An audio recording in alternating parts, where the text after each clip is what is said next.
there have been very good examples in other countries that has taken energy efficiency to a completely new level. I'm talking with visions even down to up to 2050. I'm talking about education in schools, about energy efficiency. I'm talking about standards. I'm talking about everything we label, how we use our fridges, stoves, street lights, buildings. I mean, those are very good examples that we don't need to reinvent.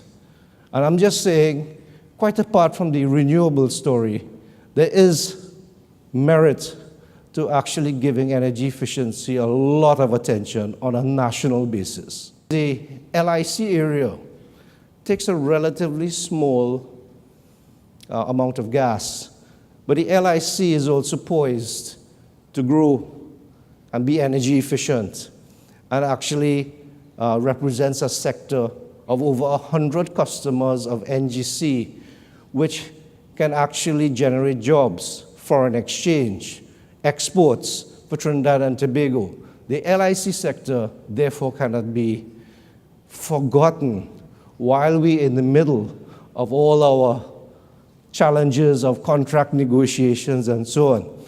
There's been a technology portal built by our own people that allows the customers to watch in and see how their business is doing relative to invoices and whatever their business is requiring of NGC.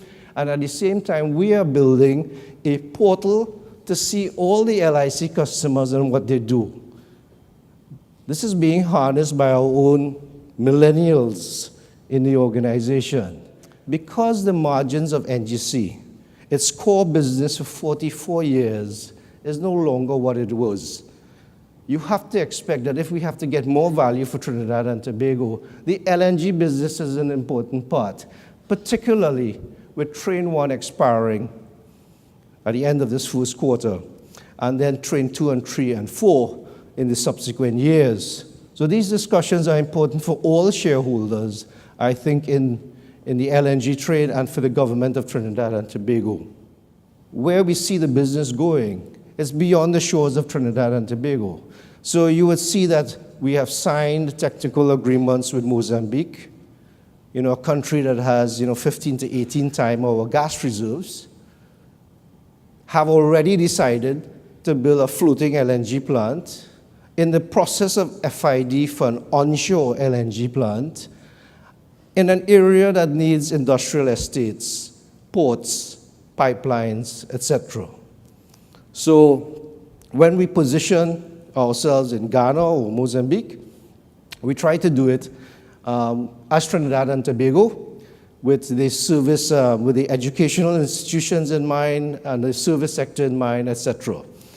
You would see regional opportunities appearing where, of course, there has been changes in technology with micro-containers, small-scale LNG, and that is what we are exploring at the moment, as well as Grenada and Guyana and Dragon. For a state entity handling hundreds of millions of dollars of state funds, the project has to be a critical function. So we have revamped the project organization, and we are working on delivering projects where we ask for. And therefore, the cost of projects, the way how we manage it in our technology tools, it becomes important. And the governance process, our exposure to high-risk issues from our internal audits.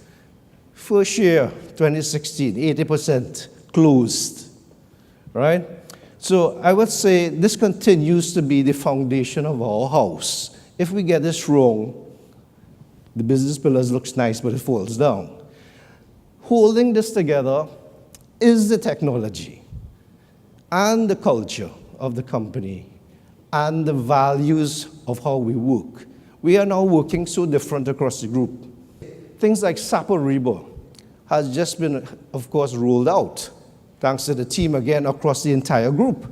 We are now looking at our procurement. What are we buying across the entire group? What projects are we doing? What can be categorized? And what can be e-auctioned over the next year from now? We can introduce technology and we can have sustainability for the people of Trinidad and Tobago through music literacy, scoring of our panorama arrangements to use in schools.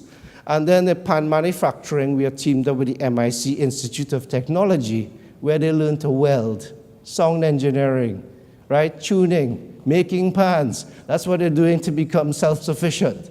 And of course, NGC is also introducing the business skills. We have been hampered with a lot of issues that cause us to look in the rearview mirror.